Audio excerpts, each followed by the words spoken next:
اس بات کا ان کو تکلیف ہے اور تنقید کر رہے ہیں کہ اسد الدین اویسی دین کا سہارا لیتا ہے.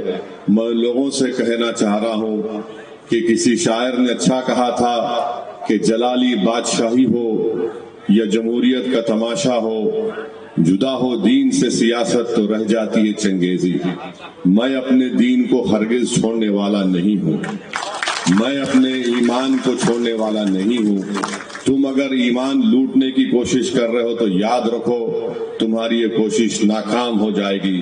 مجھے فخر ہے اپنے دین پر، اور سب سے بڑا فخر مجھے اس بات کا ہے کہ اللہ سبحانہ و تعالیٰ نے ہم تمام کو محمد مصطفیٰ صلی اللہ علیہ وسلم کا امتی بنایا. اس پر کوئی کمپرومائز نہیں کیا جا سکتا. تو یہ جو لوگ بکواس لکھتے ہیں، بکواس کہتے ہیں، تم کو تمہاری سوچ مبارک. اور یاد رکھیے کہ بھارت کا سنویدھان ہندوستان کی دفعہ 25 کے تحت، 26 کے تحت، 29 کے تحت ہر بھارت کے ناگرک کو اس بات کی اجازت دیتا ہے کہ وہ اپنے اپنے مذہب پر چلیں اور اس مذہب کا پرچار کریں، اس مذہب کے ماننے والوں کے مان سمان کے لیے کام کریں، ان کو انصاف دلائیں. اور یہ بھارت کا سنویدھان جس کو بابا صاحب امبیڈکر نے لکھا، ان کو بھی عزت سے نوازتا ہے جو کسی بھگوان کو نہیں مانتے. مگر یاد رکھو تمہارے اصول تم کو مبارک. میں تمہارے اصول کو نہ تمہاری راہ کو دیکھنا پسند کرتا ہوں.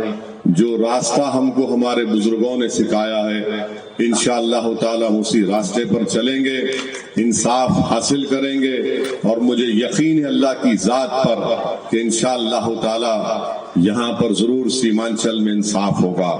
اور جو لوگ آج مجلس پر تنقید کر رہے ہیں، میں ان سے بھی کہہ رہا ہوں کہ واقف نہیں ہے جو لوگ سفر کے اصول سے سائے کی بھیک مانگ رہے ہیں ببول سے. ارے جاگ جاؤ، آ جاؤ مجلس میں، ابھی بھی تمہارے پاس وقت ہے. تم اور دھوکہ نہیں دے سکتے.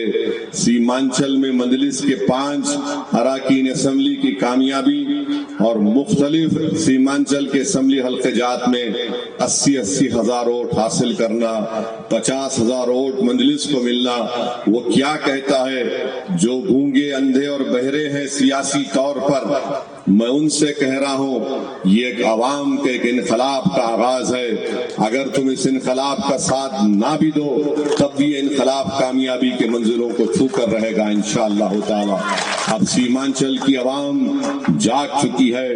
ایک ایک ووٹ جو پتنگ چھاپ پر پڑا ہے وہ اس لیے پڑا ہے کیونکہ ان کو بھروسہ ہے، اعتماد ہے، اور وہ جانتے ہیں کہ یہ ہماری لڑائی لڑنے والی پارٹی ہے اور یہ کبھی آپ کے مفاد پر سمجھوتا نہیں کرنے والی پارٹی ہے. تو خیر اگر وہ آئے نہ آئے انشاءاللہ تعالی ہم اپنے کاروان کو لے کر آگے بڑھتے رہیں گے. اور مجھے یقین ہے کہ ہمارے 5 ودھائک، 5 MLA بہار کے اسمبلی میں انشاءاللہ تعالی اپنے اپنے ودھان سبھا کے ساتھ ساتھ غریب اور مظلوم عوام کی آواز کو اٹھائیں گے. اور میں آپ سے وعدہ کیا ہوں کہ 3 مہینے اور 6 مہینے کے درمیان میں یہاں پر آتا رہوں گا انشاءاللہ تعالی. میں ضرور یہاں پر آؤں گا، ملاقات کرتے رہوں گا.